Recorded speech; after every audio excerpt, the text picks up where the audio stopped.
Ahmedabad plane crash દુર્ઘટનાના 33 કલાક પૂર્ણ થયા છે।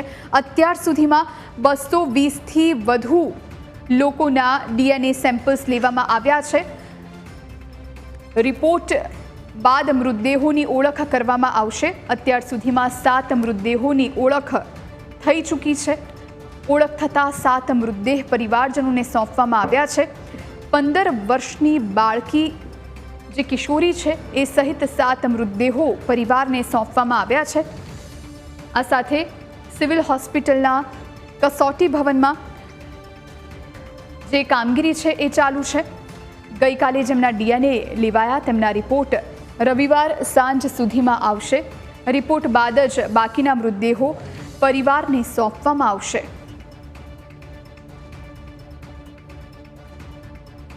તો આજ વિશે વધુ જાણકારી માટે અમારા સંવાદદાતા દીપેન અમારી સાથે લાઈવ જોડાયા છે। દીપેન, જે પ્રમાણે કસોટી ભવનની બહાર આપ ઉપસ્થિત છો અને અમુક લોકોના જે મૃતદેહો છે એ પરિવારને સોંપવામાં આવ્યા છે અને હવે આગળની અંતિમ વિધિ પણ કરવામાં આવશે અને બાકીના જે રિપોર્ટ્સ છે એ રવિવાર સુધી આવી શકે એવી પણ જાણકારી છે। શું માહિતી હાલ?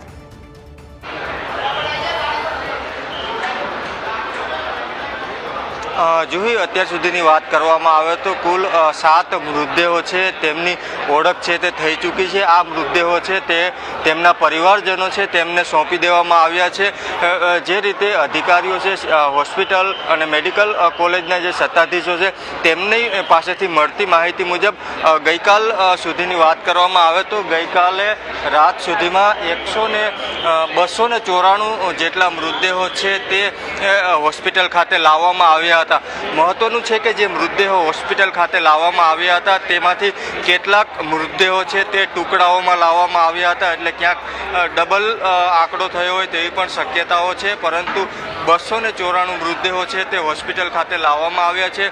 અત્યારે જે બીજે મેડિકલ કોલેજનું જે કસોટી ભવન છે ત્યાં જે ડીએનએ સેમ્પલ લેવાની કામગીરી છે તે કામગીરી કરવામાં આવી રહી છે। છેલ્લા 2 કલાકથી રાજ્યના જે આરોગ્ય મંત્રી છે ઋષિકેશ પટેલ તેઓ અહીંયા ઉપસ્થિત છે।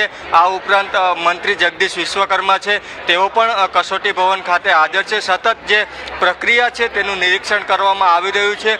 જે પરિવારજનો છે જે મૃતદેહો છે તેમના સંબંધીઓના ડીએનએ સેમ્પલની કામગીરી છે તે ઝડપથી પૂર્ણ કરવામાં આવે તે માટેની પ્રક્રિયા કરવામાં આવી છે। આ ઉપરાંત ફ્લાઇટમાં જે વિદેશી મુસાફરો હતા તે મુસાફરોના સંબંધીઓને પણ ગઈકાલે રાત્રે જાણ કરી દેવામાં આવી છે અને તેમના જે ડીએનએ સેમ્પલ છે તે લેવા માટેની જે વ્યવસ્થાઓ છે તે વ્યવસ્થાઓ પણ ઊભી કરી દેવામાં આવી છે।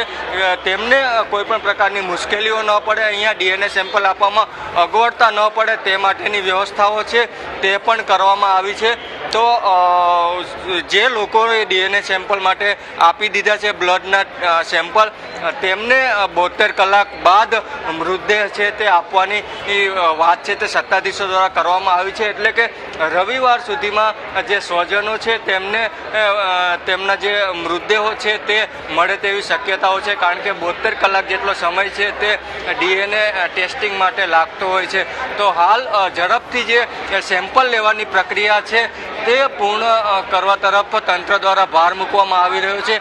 ઋષિકેશ પટેલ છે તે સમગ્ર પ્રક્રિયાનું સતત નિરીક્ષણ છે તે કરી રહ્યા છે। આજે 3જી વખત ઋષિકેશ પટેલ છે તે અહીંયા પહોંચ્યા છે અને છેલ્લા 2 કલાકથી તેઓ અંદર છે અને કઈ રીતની વ્યવસ્થા છે તેનું સતત નિરીક્ષણ છે તે કરી રહ્યા છે। આ ઉપરાંત કેટલા જે મૃતકો છે મૃતદેહો છે ખાસ કરીને જે મુસાફરો અને ક્રૂ મેમ્બરો ફ્લાઇટમાં હાજર હતા તેમના કેટલા સંબંધીઓના ડીએનએ સેમ્પલિંગની કામગીરી બાકી છે તે બાબતે વિગતો છે તે મેળવવામાં આવી રહી છે।